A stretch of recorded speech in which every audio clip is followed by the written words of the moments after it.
The Kuomintang in Burma were Chinese nationalist troops that fled to the Burmese border region in 1950 after the defeat to the Communists in the Chinese Civil War, technically termed the Yunnan Anti-Communist National Salvation Army. The KMT was commanded by General Li Mi. It made several unsuccessful invasions into Yunnan Province in the early 1950s, only to be pushed back into Burma each time.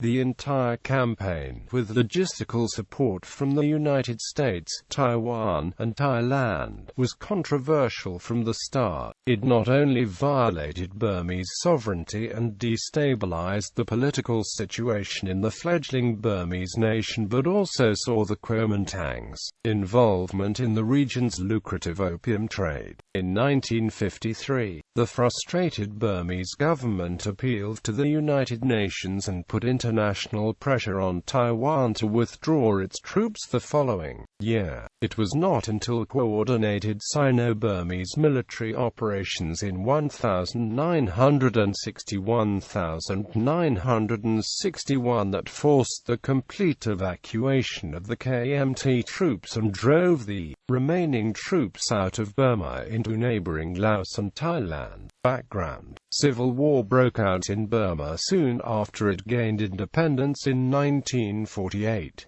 The causes of the conflict were largely a legacy of British colonial rule, and can be best summed up by what Martin Smith calls the dilemmas of unity in a land of diversity. First, up until 1937, British Burma was not administered as a separate colony but a province of British India, while the British administered the Burman majority in central ministerial Burma. The ethnic minorities in the frontier areas remained under the nominal rule of the traditional rulers. The contradictions that existed in the fact that the Burman majority and the historically antagonistic ethnic minorities came to be bound within a single administrative entity were not resolved before the British left. Second, the 1947 Burma Constitution failed to provide for the interests of the diverse minority groups that wanted to retain their autonomy and equal rights within the Union. The federal arrangement between the central government and the peripheral states retained its colonial legacy. Shan and Karenni Sorbus were granted a status similar to that of the rulers of the princely Indian states, with autonomy over administration and law enforcement. On top of that, the Shan and Karenni states also had the extraordinary right of secession after 10 years in the Union. In contrast, the Kachin, Chin and Karen remained under central administration, while the Mononarikanis did not even have any separate political representation. The contradictions and ambiguities of the Constitution therefore satisfied no one and were the cause for much ethnic dissension. Third, the ethnic Burman majority in the Central Plains was also split by political ideology. Like the Communist parties in Vietnam and Malaya, the Communist Party of Burma acquired a high degree of organizational strength and popularity from its anti-Japanese efforts. Furthermore, the People's Volunteer Organization, the former private army of the nationalist leader Aung San, split between socialist and communist sympathizers, and the latter went underground to join the communists. This was followed by a series of mutinies in the Union military police and the Burmese army, with the inner circle of competent leaders murdered, and army units mutinied along ethnic and ideological lines. The Civil War started within a year of independence as the ethnic insurgents as well as the communists resorted to arms against the government. Gradually, the Burmese army strengthened and managed to eliminate almost all pockets of resistance. By 1950, many insurgents surrendered to the government during periods methods of amnesty. The success of the Burmese army was due largely to its advantage over the rebels in arms and discipline. While the insurgents had superiority in numbers, they were unable to coordinate their activities because of the divergent goals and ideologies. Just when the Burmese government thought it had achieved some measure of political stability and could focus on the urgent task of nation-building, the Kmt threat arrived on its northeastern borders. The Kmt Offensive. When the Communist People's Liberation Army entered Yunnan Province in December 1949, the Kmt troops and the dependents began crossing into Burma in late December 1949 and early January 1950.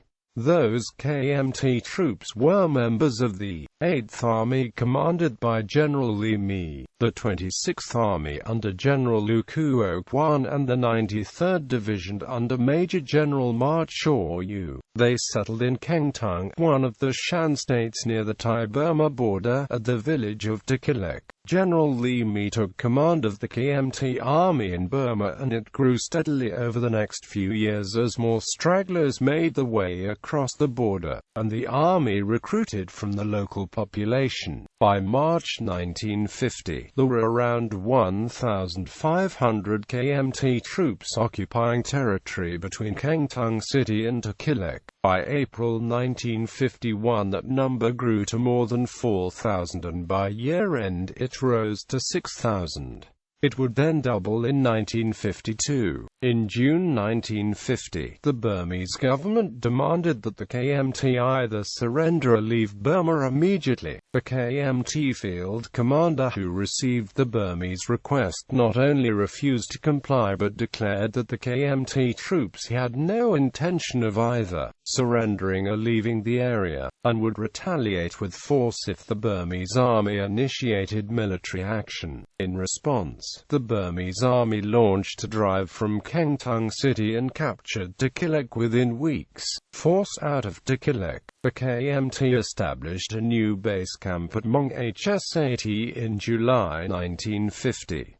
Mong-Hsat was the second largest town in the state of Kuomintang and was ideally situated for the Kmt. It was centrally located in a fertile basin endowed with approximately 60 square miles of rice cultivation area, and it was surrounded by hilly terrain on all sides that acted as natural defense barriers. The town was only 80 miles from the Thailand border, and hence supplies could be easily obtained from outside Burma through Thailand. The Burmese army made several attempts over the next 2 years but were unsuccessful in ousting the Kmt from Mong-Hsat. The main reason for Kmt's intransigence was its intention to use Burma as a refuge to reorganize, train, and equip themselves for the purpose of launching an invasion to retake mainland China. Under the command of General Li Mi, an offensive was launched into Yunnan Province in May 1951 involving around 10,000 men. Kmt troops moved northward and captured Kmt and its airfield some 60 miles inside China without resistance.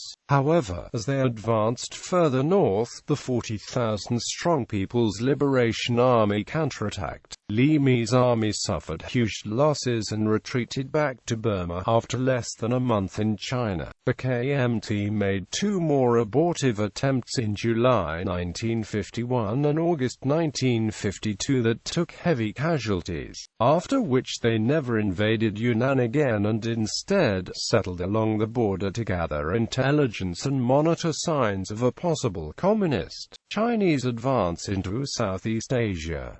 CIA connection and opium trade. The Kmt army in Burma could not have expanded as it did without the logistical support from the United States, Thailand and Taiwan, as well as the financial support derived from the Kmt's involvement in the region's opium trade. The United States Central Intelligence Agency was the primary agency in charge of the covert program called Operation Paper that transported weapons and supplies to the Kmt from Taiwan via Thailand. With President Truman's approval and support from Thailand's Prime Minister Prakpa Bunsongkhram, the CIA put together a secret air supply network that shipped weapons and supplies to General Li Mi's forces in Mong-Hsat from Thailand. The first shipments started in early 1951, when unmarked C-46 and C-47 aircraft were making at least 5 parachute drops a week. By late 1951, the KMT repaired the old airstrip at Mong-Hsat constructed by the Allied forces during World War II.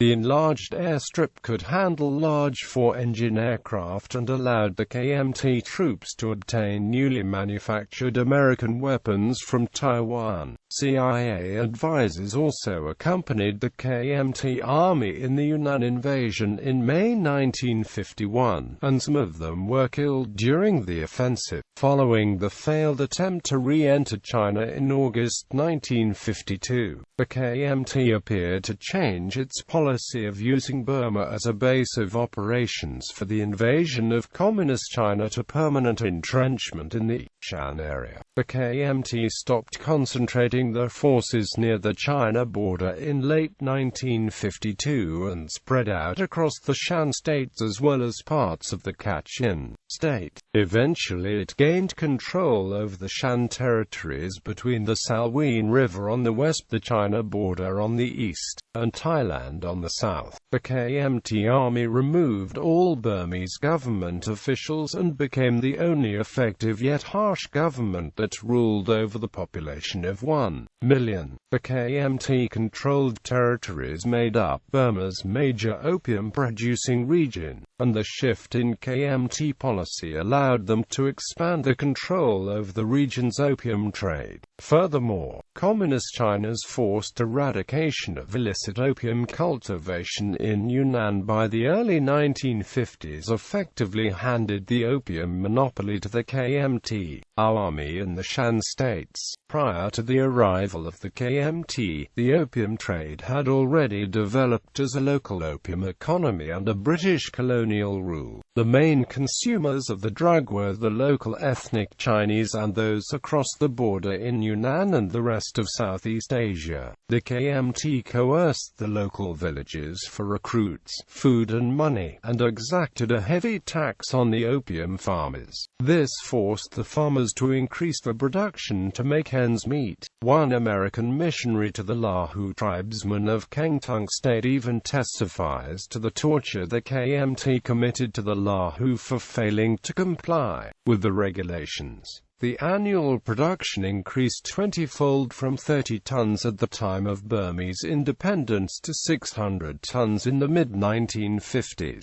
The KMT troops were, in effect, the forebears of the private narcotic armies operating in the Golden Triangle. Almost all the KMT opium was sent south to Thailand. The trade between the KMT and the Thai allies worked such that weapons and military supplies were brought into Mong-Hsat on the incoming trip, and KMT opium transported south to Chiang Mai on the outgoing trip. The KMT usually dealt with a powerful Thai police commander and client of the CIA, General Li Mi.It, who shipped the opium from Chiang Mai to Bangkok for both local consumption and export. Burmese anxieties. The intrusion of KMT troops into Burma posed serious problems of internal and external security for the newly independent country. Internally, the KMT's overtures to the local insurgents exacerbated the existing civil conflict between the Burmese government and the ethnic and communist insurgents. Starting in late 1951, the KMT made contacts and formed a loose alliance with the Karen National Defense Organization, the largest of the still active indigenous insurgent groups. A combination of factors made the KMT-KNDO alliance useful for both groups. Both were aligned in the disagreement with the neutralist foreign policy of Burma, and both looked to the West for aid. While the KMT had modern weapons and other military supplies, the KNDO had contacts, local knowledge, and easier access to food supplies. To make matters worse for the government, some of the American-manufactured weapons also made their way into the hands of the Burmese communist rebels. The net effect of KMT's intrusion into the Burmese civil conflict was that it distracted the Burmese army from its counter-insurgency efforts and increased the quantity of weapons available to the anti-government rebels. Externally, the existence of anti-communist KMT troops on its borders with China compromised Burma's neutralist foreign policy. As different groups within Burma desired to support one or the other bloc in the Cold War, it was in the government's interests to follow a neutralist policy in order to avoid antagonizing either the pro-Western minorities or the pro-Soviet or pro-Chinese communists. On the other hand, Burma is located between neutralist India to the west, communist China to the north, and war-torn Laos and pro-United States Thailand to the east. Situated in the middle of these states with differing ideologies and deep antagonisms, this made it necessary for Burma to maintain friendly terms with all of them. The Burmese government feared that the presence of the anti-communist KMT troops on its borders would antagonize communist China and provide it with an excuse to invade Burma. Indeed, at a time when the Korean War that involved the United States and China was ongoing, such a fear was not unfounded. On its part, Communist China was concerned that the United States might open a second front in its southern provinces by using Burma as a base of operations and the KMT troops as a nucleus for an invasion army. Indeed, China's policies in the early 1950s justified Burma's anxieties. First, Communist China's promulgation and subsequent creation of an autonomous state for the Chinese Shans was an apparent attempt to foster separatist tendencies of the Burmese Shans and attract them to China. Second, since its victory in the Chinese Civil War, Communist China had been giving advice and supplies to the Burmese communists and allowed them to use Chinese territory as a military and political training center. Third, China displayed its belligerence in Yunnan Province by amassing an estimated 200,000 troops, as well as building and repairing roads that led to Burma. Finally, Communist China made claims on territories on the 1,500-mile Sino-Burmese border that both sides had yet to officially demarcate. Fortunately, despite China's militancy, Burma's fears did not materialize as Beijing acted with restraint toward Burma during the entire KMT crisis period. In turn, Rangoon was careful to keep Beijing informed of the KMT issue. International pressure and KMT withdrawal, after its military efforts and appeal to the United States failed to resolve the KMT problem. Burma submitted a formal complaint to the United Nations in March 1953, producing reams of photos, captured documents, and testimony convincing enough to win a vote of censure for Taiwan. By then the KMT issue had become such a source of international embarrassment for the United States that it initiated a four-nation military commission in Bangkok on May 22 to negotiate the KMT withdrawal. After months of negotiations and recalcitrance from the KMT, the three-phase withdrawal finally took place on November 7 and continued into December 1953. The second and third phases were conducted the following year during the periods February 14 to 28 and May 1 to 7, respectively. The KMT troops and the dependents crossed the Thai-Burmese border and were flown out from Chiang Rai to Taiwan. It was obvious that the KMT carried out its evacuation half-heartedly. Burmese observers at the staging areas frequently protested that the supposedly Chinese evacuees looked more like chancelleries, and the weapons they carried were rusting museum pieces instead of the recently acquired American manufactures. On May 30, 1954, General Li Mi announced the dissolution of the Yunnan Province anti-communist National Salvation Army. However, 6,000 irregular KMT troops remained in Burma.